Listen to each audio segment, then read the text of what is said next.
How to avoid plagiarism and give credit when credit is due.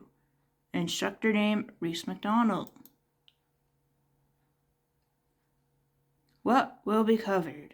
Introduction to session, icebreaker, meet your peers, define plagiarism.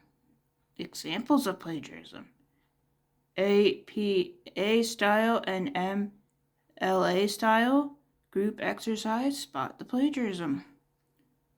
Watch video, impact of plagiarism on students.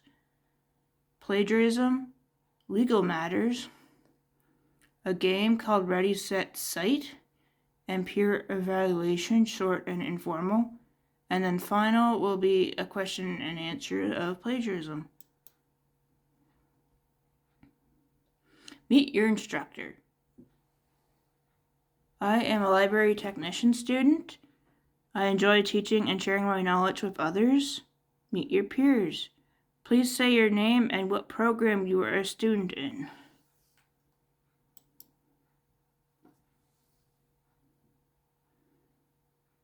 Plagiarism, the definition. Does anyone know the definition of plagiarism? Plagiarism is intellectual theft. It is the practice of taking someone else's work or ideas and passing them off as one's own. It is when someone is giving themselves the credit for the work that is not being done by them. Sourcing. Benefits of sourcing properly. Allows for genuine learning, maintains good reputation, builds credibility, and have the ability to spot plagiarism in others' texts. APA and MLA. It is important that you know what formatting style you are using, whether it be APA or MLA. It matters because they have a different formatting, and you are using APA for an example, but MLA format is required, then it could be considered plagiarism because you do not have a source in its proper format. What can plagiarism entail? Global plagiarism, copying and pasting without editing or sourcing. Paragraphing plagiarism, paraphrasing too closely to the original text.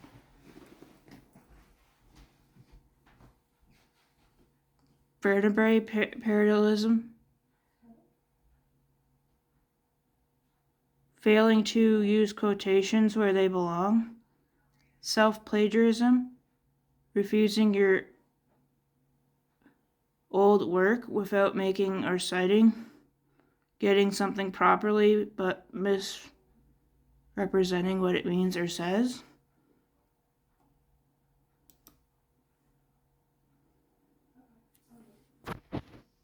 Consequences of plagiarism: failing grades, expulsion in academia,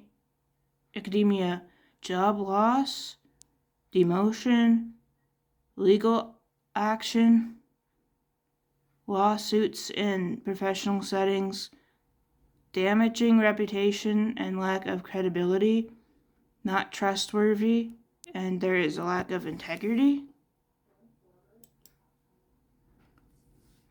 How to avoid plagiarism?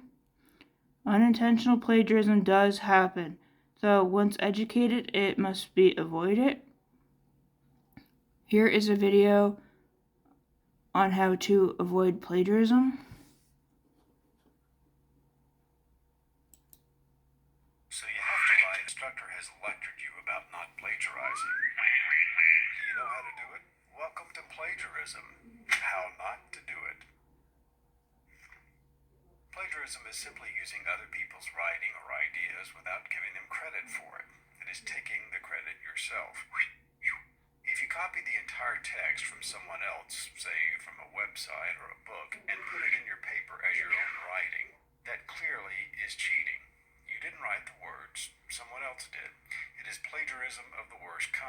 if you do this, you know you're cheating. But sometimes people plagiarize without intending to. When you take sections of other people's work and include it in your paper, you must let the reader know which words and ideas are yours and which ones are someone else's. One way to do this is simply to quote your source. You put quotation marks around it, or block quote longer sections and say where the quote came from. But you also need to cite the source of material you use in your writing, even if you're not quoting it word for word. For instance, let's say you're writing a paper about the invasion of Normandy during World War II. Because you read that there were somewhere between 130,000 and 156,000 troops in the invasion, you write that there were about 150,000 Allied troops in the landing. While you are not quoting the source where you got this information because you are writing it in your own words, you still need to tell the reader where this information came from. You did not stand there counting troops on D-Day. No, you got the information from a source, so tell your reader. Depending on the style required, such as APA or MLA, you cite your source in the paragraph where you use the information. The same thing applies to ideas. If you're using someone else's idea, like the invasion of Normandy was one of the most important battles in American history, you should let the reader know where you got that idea. If it is your own conclusion after reading about it and studying it, then you do not need to cite a source because the source is you. It is your idea. Sometimes papers are a combination of other sources and your own ideas. That's okay. Just be sure to cite your sources and you won't be plagiarizing.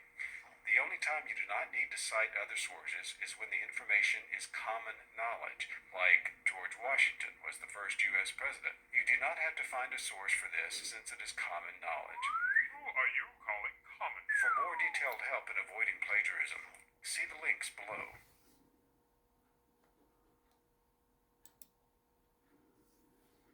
What does a citation include? It should include the key information from the source, authors, date, usually the year, article, book where the information came from.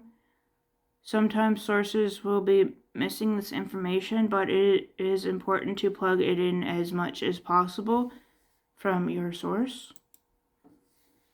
Handout. Plagiarism example sheet. I am curious to see if there is any knowledge of citations up to this point. I have created a handout for each of you with 3 exercises.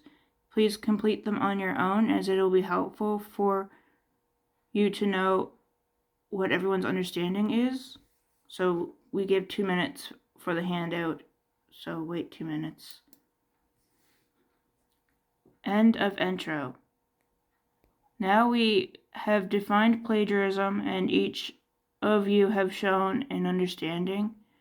We can dive a bit deeper into the real plagiarism cases within the music world as well as in the academic world to understand that this is not just within academic practices that plagiarism should be avoided. We will also complete an activity called Ready, Set, Cite. So listen carefully as it will be easier to complete the game later on. There will also be a small evaluation as well as a question and answer if anyone needs any more clarification or support.